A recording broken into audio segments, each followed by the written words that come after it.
नमस्कार, आप देख रहे हैं समय साक्ष्य। मैं प्रीति रावत आपके साथ। 9 नवंबर को उत्तराखंड अब 22वें अपने स्थापना दिवस की ओर कदम रख रहा है। ऐसे में जो है उत्तराखंड को बने लगभग 20-22 वर्ष हो गए हैं। राज्य आंदोलनकारी जिनके संघर्ष बलिदान से हमें यह राज्य मिला, आज वह किस स्थिति में है, क्या कुछ उनके सपने थे वह पूरे हुए हैं और कैसे देखते हैं आज वह राज्य की स्थिति को। इन्हीं सब बातचीत के लिए आज हमारे साथ मौजूद है राज्य आंदोलनकारी प्रदीप डबराल जी। बहुत बहुत स्वागत है सर आपका समय साक्ष्य। धन्यवाद। और समय साक्ष्य को मैं बधाई देना चाहूँगा प्रीति जी कि आपने इतना अच्छा कार्यक्रम किया है कि आंदोलनकारी लोगों से को यहाँ पर जो है उपस्थित होने को कहा है और अपनी बात कहने को कहा है। उत्तराखंड राज्य आंदोलन एक अभूतपूर्व आंदोलन था जिसमें माता बहनों का और युवाओं का विशेष योगदान रहा है, क्योंकि उत्तराखंड के अंदर मातृशक्ति और युवा दोनों ही बहुत शोषित और उपेक्षित रहे हैं। उत्तर प्रदेश के साथ जुड़े रहने से हमको उपेक्षा महसूस हुई है। हमारे युवाओं को रोजगार का मामला हो, जिस प्रकार से तत्कालीन सरकार के द्वारा यहाँ पर ओबीसी का रिजर्वेशन थोप दिया गया था, उसी से चिंगारी बेसिकली भड़की है। और वो बाद में सब पूरे उत्तराखंड के लोगों को यह एहसास हुआ कि जब तक हम पृथक राज्य अपना स्थापित नहीं करेंगे तब तक हम अपने जो हमारे मुद्दे हैं उनका समाधान नहीं हो पाएगा। इसीलिए एक स्वतः स्फूर्त आंदोलन पूरे उत्तराखंड के अंदर एक चिंगारी की तरह भड़क गया और जिसकी की जो पराकाष्ठा थी 2 अक्टूबर 1994 को जब हम लोग दिल्ली जा रहे थे प्रदर्शन करने इंद्रमणि बडोनी जी के नेतृत्व में, तो मुजफ्फरनगर कांड के रूप में हुई। और चूंकि मुजफ्फरनगर कांड की चर्चा आ रही है तो मैं आपको एक बात कहना चाहूँगा कि सबसे बड़ा दुर्भाग्य हमारे इस राज्य का, इस आंदोलन का ये रहा, हमको राज्य भी मिल गया लेकिन उस मुजफ्फरनगर कांड के एक भी आरोपी को आज तक पनिशमेंट नहीं मिला है।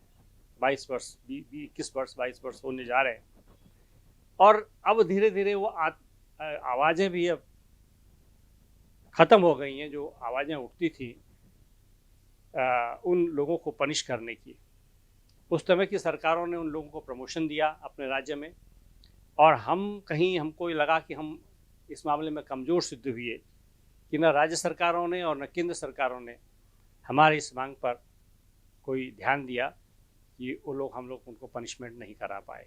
सवाल मैं आपसे यहाँ पूछना चाहूँगी, आप उस समय आंदोलन में शामिल थे। कई बार जो है जैसा कि आपने बताया लाठीचार्ज हुई, गोलियां चली, लेकिन आप लोगों ने जो है तभी भी अहिंसा का ही रास्ता चुना। क्या कुछ उस समय दृश्य रहा होगा, कैसा वह मंजर था जब आप लोग आंदोलन के लिए उतरे? देखिए, आंदोलन कई दौर में उतार चढ़ाव होते रहे आंदोलन में, लेकिन जो मुजफ्फरनगर कांड हुआ उसके बाद का जो दृश्य था और मुजफ्फरनगर कांड में जो हमने देखा वह बहुत बीभत्स था। वो सत्ता की निर्लज्जता की पराकाष्ठा थी। जिस प्रकार से माता बहनों के साथ में अपमानजनक व्यवहार किया गया, जिस प्रकार से वहाँ गोली से भून दिया गया मुझे अभी वो दृश्य याद आता है कि जब हम रात को रुड़की हॉस्पिटल में गए थे तो सारी डेड बॉडीज वहाँ पड़ी हुई थी मॉर्चरी में, और हमने देखा था उस समय हमारे युवा किस प्रकार से उनकी डेड बॉडीज वहाँ पर रखी हुई थी और पूरा हॉस्पिटल घायलों से भरा पड़ा था। रणजीत सिंह वर्मा जी, मैं और शंकरचंद रमोला जी और हमारे वेद उनियाल जी, हमारे बहुत बड़े आंदोलनकारी रहे हैं, सब लोग हम लोग वहाँ देखने गए थे। तो हमने वहाँ का जो दृश्य देखा वह रूह को कंपाने वाला दृश्य था। सड़कें पूरी की पूरी कांच से भरी हुई थी। जिस प्रकार से बसों को तोड़ा गया था, उनके शीशे तोड़े गए थे, सारी सड़कें कई कई किलोमीटर तक कांच से सड़कें भरी हुई थी। और जो उसकी प्रतिक्रिया में जिस प्रकार से उत्तराखंड के आंदोलन, उत्तराखंड के अंदर, पूरे उत्तराखंड के अंदर जो प्रतिक्रिया हुई, उस प्रतिक्रिया में भी हमारे लोग फिर मारे गए, कई जगह गोली कांड हुआ और हमारे युवा जो हैं, कई नौजवान शहीद हुए हैं उसमें। ये हमारे लिए बहुत दुखदाई रहा है और ये एक बहुत काला धब्बा है जनतांत्रिक आंदोलन के ऊपर। अभी जो है 20-21 वर्ष हो गए हैं राज्य को बने हुए, अभी भी पहाड़ों की हालत कैसे देखते हैं आप? क्योंकि रोजाना देखे कहीं ना कहीं जो है लोगों की समस्या बहुत। आपने बहुत अच्छा प्रश्न किया है और मैं इसमें ये बात कहना चाहूँगा कि पहाड़ों की स्थिति और बदतर हुई है। वो क्यों? गांव खाली हो गए, विकास के नाम पर सड़कें तो बन रही हैं, डैम भी बन रहे हैं और बहुत प्रतिष्ठान बन रहे हैं, लेकिन अगर आप एक दृष्टि से देखें तो उत्तराखंड का जो पर्यावरण है, वो राजनीतिक परिवेश सब कुछ बदल रहा है। जब उत्तराखंड खाली हो जाएगा, जनसंख्या कम होगी, तो हमारी राजनीतिक शक्ति भी कम होगी। अगर आज परिसीमन किया जाता है उत्तराखंड के अंदर, तो हमारे उत्तराखंड के जो 3 जिलों को छोड़ दें इसके प्रांतीय मैदानी क्षेत्र के, तो उत्तराखंड के जो जिले बसते हैं उसमें हमारे जो जनप्रतिनिधि हैं 5 से 6 कम हो जाएंगे।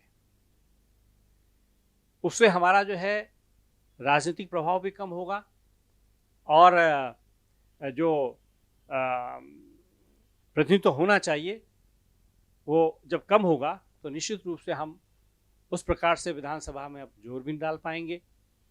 दूसरी तरफ आप यहाँ के जंगल ज़मीन के विषय में जो नीति बननी चाहिए थी वो नहीं बन पाई। अगर उत्तराखंड के कृषि क्षेत्र का आप देखें तो उत्तराखंड के कृषि क्षेत्र आज 8-9% कृषि क्षेत्र है, जो कभी 20% होता था। नदियों में बाढ़ के कारण से, डैम बनने के कारण से, सड़कों के लिए जो है अधिग्रहण के कारण से और तमाम अन्य योजनाओं के कारण से आज कृषि भूमि अब धीरे धीरे समाप्त हो रही है। राजनीतिक परिप्रेक्ष्य के रूप में किस प्रकार से देखते हैं आज आप जो विकास की डोर जिन राजनीतिक दलों के हाथों में है, उनके काम को कैसे देखते हैं आप? देखिए, शासन और सत्ता तो राजनीतिक दलों की ही होती है और शासन उन्हीं को करना है। यद्यपि मैं एक बात मानता हूँ कि उत्तराखंड की क्षेत्रीय दल न होना भी हमारे लिए एक दुर्भाग्य है, क्योंकि क्षेत्रीय दल निश्चित रूप से क्षेत्रीय हिसाब से सोचते हैं और राष्ट्रीय दल जो होते हैं वो राष्ट्रीय चिंतन के हिसाब से सोचते हैं। लेकिन फिर भी शासन सत्ता तो किसी न किसी राजनीतिक दल को चलानी है। आंदोलनकारी तो शासन नहीं चला सकते हैं, लेकिन उन राजनीतिक दलों को उत्तराखंड की उस आंदोलन की भावना के हिसाब से काम करना चाहिए, जो कि नहीं हो पाया। मैं उदाहरण देना चाहता हूं आपको कि अभी आजकल भू कानून की बहुत चर्चा हो रही है। इस हिसाब से अगर हम अन्य राज्यों के साथ तुलना करें तो हमने अपने राज्य के साथ अन्याय किया है। तेलंगाना का मैं पढ़ रहा था, तेलंगाना के अंदर उन्होंने बहुत बढ़िया भू कानून बनाया है, जिससे कि उनकी जो है ज़मीनें बची रहे। हिमाचल हमारे बगल में है, हिमाचल का भू कानून वहाँ की ज़मीन को बचाने में सफल रहा है। हमारे राज्य के अंदर ये नहीं हो पाया। कानून बनाने का प्रयास तो किया गया, एनडी तिवारी साहब ने अपने टाइम पे किया था, भुवनचंद खंडूड़ी जी ने बहुत अच्छा कानून बनाया, लेकिन भूमाफिया फिर भी सक्रिय रहे किसी न किसी रूप में। लेकिन वर्तमान में जो पिछली सरकार ने जो बनाया था, 2018 में जो भू कानून बनाया था, उस भू कानून ने पूर्ण रूप से दरवाजे खोल दिए भू माफियाओं के लिए। और उसका परिणाम क्या हुआ है कि इस बीच में बहुत सारे पूरे देश के लोगों ने, राजनीतिज्ञों ने, ब्यूरोक्रेट्स ने, रियल एस्टेट वालों ने उत्तराखंड के गांव खरीद लिए हैं। आंदोलन जो है ये जोर पकड़ेगा, मुझे लगता है इसका कुछ अच्छा रिजल्ट भी निकलेगा। राज्य आंदोलनकारियों के जो हक है, उनकी मांगे हैं, उनको लेकर क्या कुछ लगता है आपको कि सरकार की क्या कुछ योजनाएं रही हैं और कब तक वह जो पूरी होती है? देखिए, राज्य आंदोलनकारियों को हमेशा ठगा जाता रहा है इस 21 साल में। चिन्हीकरण नहीं हो पाया। अभी 21 साल से हम लोग चिन्हीकरण नहीं करा पाए। कब चिन्हीकरण कराएंगे? जो पीढ़ी समाप्त हो जाएगी तब आप चिन्हीकरण कराएंगे। कुछ लोगों का आपने चिन्हीकरण कराया, कुछ विवादित भी रहा, कुछ ऐसे भी लोग हैं जिनका चिन्हीकरण आज तक नहीं हो पाया। मैं आपके सामने एक साक्ष्य के रूप में बैठा हूँ। मेरा पूरा परिवार आंदोलन में था। मेरे पिताजी, मेरी माताजी, हमारे भाई, सब आंदोलन में रहते थे, धरना प्रदर्शन, डंडे खाने, मार खाने, जेल में जाना, हम सब जगह रहते थे। आज तक चिन्हीकरण में हम लोग नहीं आ पाए,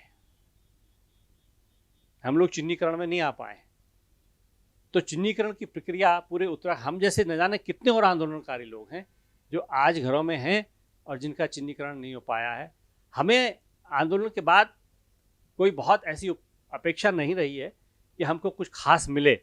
हमने अपनी पीढ़ी के लिए संघर्ष किया है, तो हमने किसी पर एहसान नहीं किया है। लेकिन मैं एक प्रक्रिया की बात करता हूँ, राजनीतिक दृष्टिकोण की बात करता हूँ। और ठीक ऐसे एक इश्यू और भी चल रहा है कि पिछले कई वर्षों से हमारे आंदोलनकारियों को ठगा जा रहा है कि आपको 10% क्षैतिज आरक्षण नौकरियों में मिलेगा। नियम बनाया गया, उसको हाई कोर्ट में फंसा दिया गया, उसका पैरवी नहीं हो पाई है। आज हमारे आंदोलनकारी लगातार उसमें संघर्ष कर रहे हैं।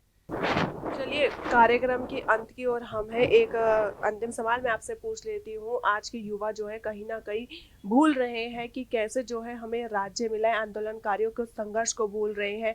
उनके लिए क्या कुछ आप देखिए, युवाओं से तो हमारे यही अनुरोध और अपील है कि अपनी मातृभूमि को नहीं भूलना चाहिए, अपने गांव को नहीं भूलना चाहिए। वहाँ पर हमको जाना चाहिए, उसका विकास करना चाहिए, उससे जुड़ा रहना चाहिए। अपने व्यक्तिगत विकास के लिए, अपनी नौकरी के लिए, अपने आर्थिक विकास के लिए आप भले ही बड़े शहरों में जाते हैं, लेकिन जुड़ाव हमारा उस मातृभूमि से रहना चाहिए जहाँ पर हमारे माता पिता, बाप दादा रहे हैं।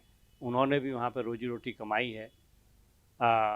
इसलिए मैं सभी लोगों से कहूँ कि एक और बात मैं कहना चाहूँगा इसी से जुड़ा हुआ, जब युवाओं का प्रश्न आया है, आज हमारे युवा उत्तराखंड आंदोलन का इतिहास नहीं जानते हैं। और मुझे याद नहीं आ रहा है कि किसी किताब के अंदर ये कोई लेसन के रूप में या इसको पाठ्यक्रम में जोड़ा गया हो। एक बहुत बड़ा अभाव है। मैं आपके माध्यम से सरकार से अपील करना चाहूँगा कि उत्तराखंड आंदोलन का एक न्यूट्रल हिस्ट्री बनाई जाए और उस हिस्ट्री को उसको एक चैप्टर के रूप में उत्तराखंड आंदोलन के सामाजिक विषय के जो पाठ्यक्रम है उस पाठ्यक्रम में लाना चाहिए, ताकि हमारी भावी पीढ़ी भी समझे कि क्यों उत्तराखंड आंदोलन हुआ था, किन लोगों ने इसमें जो है बलिदान दिया था। कम से कम उनका तो नाम आ ही जाए जिन लोगों ने गोली खाई है, जिन लोगों ने अपना जो है जीवन अर्पित किया है इस उद्देश्य के लिए। चलिए, बहुत बहुत धन्यवाद समय साक्ष्य में समय देने के लिए। यह थे हमारे साथ राज्य आंदोलनकारी प्रदीप डबराल जी, जिनका कहना है कि कहीं ना कहीं अब जो युवा है वह जो भूल रहे हैं किस प्रकार से उनको राज्य मिला। ऐसे में ज़रूरी है कि जो उनका संघर्ष था, राज्य आंदोलनकारियों की संघर्ष की जो गाथा थी, उनको एक पाठ्यक्रम के रूप में जोड़ा जाए, जिससे जो आने वाली पीढ़ी है वह ये जान सके कि उनकी ज़मीन उनसे कितना प्यार करती है और जिसके लिए उन्हें राज्य मिला है वह उसके विकास की ओर एक कदम बढ़ा सके। ऐसे ही अन्य जानकारियों के लिए हमारे साथ जुड़े रहे, देखते रहे समय साक्ष्य। मैं प्रीति रावत अपने सहयोगी राजेश के साथ।